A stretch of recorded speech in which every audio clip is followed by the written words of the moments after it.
Assalamualaikum warahmatullahi wabarakatuh. Alhamdulillahirrabbilalamin. Rabbi shrahli sadri wa yassirli amri wahlul uqdatam min lisani yafqahu qawli. Segala puji bagi Allah, Rabb semesta alam. Hari ini kita masih diberikan oleh Allah nikmat yang melimpah. Salawat dan salam selalu kita curahkan kepada Nabi besar kita, Nabi Muhammad Sallallahu Alaihi Wasallam. Apa kabar anak-anak yang salih dan salihah semuanya? Semoga kita semua selalu dalam keadaan sehat ya nak ya. Amin. Di kelas 2 kita sudah belajar tentang kisah Nabi Yakub. Hari ini kita akan belajar tentang kisah salah satu dari anaknya Nabi Yakub. Ada yang tahu siapa ya anaknya Nabi Yakub yang menjadi seorang nabi? Iya benar, adalah Nabi Yusuf alaihi salam. Tujuan pembelajaran hari ini adalah setelah anak-anak menyaksikan video pembelajaran ini, anak-anak dapat memahami kisah keteladanan Nabi Yusuf alaihi salam dan juga menceritakan kembali kisah keteladanan Nabi Yusuf alaihi salam.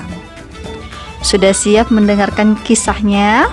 Sebelum itu, bersama-sama kita melafazkan Bismillahirrahmanirrahim. Yusuf merupakan anak dari Nabi Yakub alaihi salam dari istrinya yang bernama Rahil. Yusuf mempunyai 10 kakak tiri yang semuanya laki-laki dan 1 adik kandung yang bernama Bunyamin. Suatu malam, Yusuf bermimpi melihat 11 bintang, matahari, dan juga bulan bersujud kepada Yusuf. Kemudian Yusuf menceritakan mimpinya kepada sang ayah. Dan ayahnya meminta Yusuf merahasiakan mimpi tersebut dari kakak-kakaknya. Ternyata mimpi Yusuf tersebut merupakan isyarat kenabian sebagaimana yang disampaikan dalam Quran Surat Yusuf ayat 6. Semakin sayanglah Nabi Yakub kepada Yusuf. Ke-10 kakaknya merasa ayahnya lebih sayang kepada Yusuf. Karena itulah kakak-kakaknya tidak menyukai Yusuf. Suatu malam, kakak-kakaknya mengadakan rapat untuk memisahkan Nabi Yakub dan Yusuf. Sesungguhnya Yusuf dan saudara kandungnya Bunyamin lebih dicintai oleh ayah kita daripada kita sendiri. Padahal kita ini adalah satu golongan yang kuat. Sesungguhnya ayah kita adalah dalam kekeliruan yang nyata. Benar sekali wahai saudaraku. Ayah seolah-olah tidak ingat bahwa kita lebih kuat dan cekatan dalam bekerja. Lantas, apa yang sekarang harus kita lakukan, wahai saudaraku? Bagaimana jika kita bunuh saja Yusuf? Atau kita buang ke tempat yang jauh agar perhatian ayah tidak melulu kepadanya. Kemudian setelah itu, kita bertaubat kepada Allah. Sebentar. Aku tidak setuju jika kita membunuh Yusuf. Dia itu adik kita, apalagi ayah kita seorang nabi. Rasanya tidak pantas. Bagaimana jika kita masukkan dia ke dalam sumur agar nanti Yusuf dipungut oleh para musafir dan dijual oleh mereka? Bagaimana, saudara-saudara? Wah, itu ide yang bagus. Ya, kami setuju usulan itu. Iya benar, setuju. Ya. Kemudian kakak-kakaknya meminta izin ayahnya untuk mengizinkan Yusuf ikut mereka pergi ke suatu tempat. Sikap saudara-saudara Yusuf ini membuat Nabi Yakub merasa curiga dan khawatir terhadap keselamatan Yusuf. Dia khawatir jika saudara-saudaranya berperilaku tidak baik terhadap Yusuf. Akan tetapi, kakak-kakaknya terus berulang-ulang meminta izin kepada ayahnya hingga terpaksa akhirnya Nabi Yakub mengizinkan juga. Hingga pada akhirnya Yusuf dibawa ke hutan mendekati sumur tempat para pedagang sering mampir mengambil air. Mereka pun membuang Yusuf ke dalam sumur. Kemudian mereka melumuri baju yang dikenakan Yusuf dengan darah dari hewan.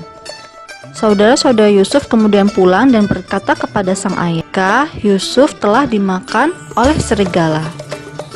Ditunjukkanlah baju Yusuf yang telah berlumuran darah. Sedihlah Nabi Yakub alaihissalam mendengar bahwa anaknya telah dimakan oleh serigala. Di dalam sumur yang dalam dan gelap, Yusuf selalu bersabar dan berdoa kepada Allah. Begitupun Nabi Yakub alaihissalam yang tidak berhenti-hentinya berdoa kepada Allah.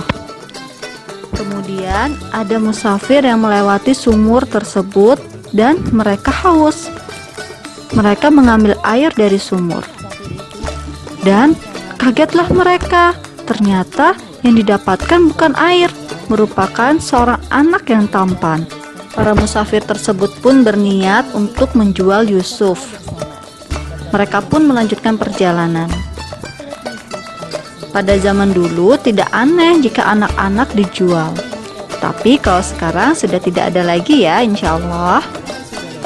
Sesampainya di pusat kota, Yusuf dibeli oleh penguasa dari negara itu. Dia meminta istrinya untuk merawat Yusuf. Seiring berjalannya waktu, Yusuf kecil tumbuh menjadi pemuda yang tampan juga cerdas. Karena itulah, banyak orang termasuk Zulaikha, istri dari orang yang membeli Yusuf, kagum kepada Yusuf. Yusuf diberi kemampuan untuk menakwilkan mimpi atau mengartikan mimpi. Ketika dewasa, Yusuf diangkat menjadi nabi. Suatu ketika, sang raja bermimpi melihat 7 ekor sapi betina yang gemuk dimakan oleh 7 ekor sapi betina yang kurus, 7 tangkai gandum yang hijau, dan 7 tangkai gandum lainnya yang kering. Raja segera mengumpulkan para penasihat untuk menjelaskan makna mimpinya. Namun, tak seorang pun bisa menjelaskan makna mimpi itu. Lalu, Yusuf menakwilkan mimpi sang raja dengan mengatakan, "Hendaklah kalian bercocok tanam selama 7 tahun berturut-turut. Kemudian, ketika kalian panen, maka hendaklah menyimpan makanan dengan cara membiarkan tangkainya kecuali sedikit untuk dimakan. Sebab setelah 7 tahun itu, akan datang 7 tahun kemudian masa yang amat sulit. Pada masa sulit tersebut, akan menghabiskan simpanan makanan sebelumnya. Setelah itu, akan datang tahun di mana manusia diberi hujan dengan cukup dan mereka memeras anggur." Raja tertegun dengan penjelasan Yusuf yang masuk akal. Kemudian, mengangkat Yusuf sebagai pejabat negara urusan pangan. Ketika musim panceklik tiba, rakyat mulai berbondong-bondong mendatangi kerajaan Mesir. Mereka ingin mendapatkan gandum untuk kebutuhan makan sehari-hari. Tak tertinggal saudara-saudara Yusuf yang dulu menganiayanya juga datang ke Mesir dengan tujuan yang sama. Mereka mengira Yusuf sudah lama meninggal dunia. Saat itu, Yusuf mendekati mereka dan bertanya tentang asal-usul daerah dan keluarga sendiri. Berapa jumlah anggota keluarga kalian? Sebenarnya kami tinggal ber-12 orang bersama seorang ayah.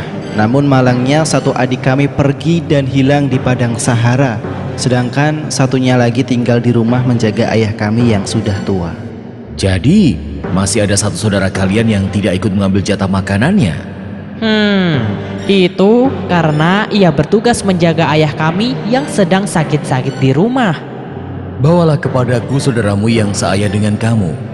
Tidakkah kamu melihat bahwa aku menyempurnakan gandum dan aku adalah sebaik-baik penerima tamu? Sepertinya akan sulit untuk... Jikalau kamu tidak membawanya kepadaku, maka kamu tidak akan mendapat gandum lagi daripadaku, dan jangan kamu mendekatiku. Sebenarnya kakak-kakak Yusuf merasa ragu. Pulanglah kakak-kakaknya kembali ke rumah. Berita pertemuannya dengan pejabat Mesir yang ternyata adalah Yusuf sungguh tak diduga karena mengenal Bunyamin. Ketika saudara-saudara Yusuf kembali ke rumah, diceritakanlah kepada ayah mereka tentang pertemuan dengan pejabat tinggi kerajaan yang meminta Bunyamin ikut dalam perjalanan yang akan datang. Tentu sang ayah khawatir kejadian yang pernah menimpa Yusuf terulang kembali. Tetapi karena persoalan makanan sangat penting, akhirnya Bunyamin diizinkan untuk ikut. Para putra Yakub kini datang kembali ke kerajaan dengan membawa Bunyamin. Di tengah kesibukan menumpuk bahan makanan, Yusuf secara diam-diam menghampiri Bunyamin dan membisikinya, "Wahai Bunyamin, sesungguhnya aku adalah saudaramu, Yusuf. Allah Subhanahu wa Ta'ala telah melindungiku dan memberiku kekuatan." Akhirnya, Bunyamin dan Yusuf tinggal bersama, sedangkan saudara-saudara yang lain pulang ke Palestina. Agar Bunyamin dapat tinggal bersama Nabi Yusuf, Bunyamin dituduh telah melakukan pencurian dan membuat Bunyamin ditahan sehingga tidak boleh pulang. Tapi itu hanyalah alasan agar Bunyamin dapat tinggal dengan Nabi Yusuf. Begitulah kisah singkat tentang Nabi Yusuf.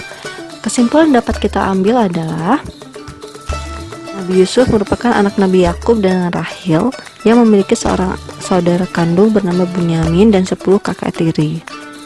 Nabi Yusuf diberikan kemampuan untuk menakwilkan mimpi dan juga kecerdasan. Baik, cukup untuk pembelajaran hari ini. Semoga apa yang dipelajari hari ini dapat bermanfaat dan dapat diingat ya. Tugas Ananda hari ini adalah menceritakan kembali kisah Nabi Yusuf dengan menggunakan bahasa Ananda sendiri. Kirim melalui rekaman suara ya nak ya. Ibu tunggu sampai jam 9 malam. Mohon maaf apabila ada salah-salah kata. Ibu akhiri.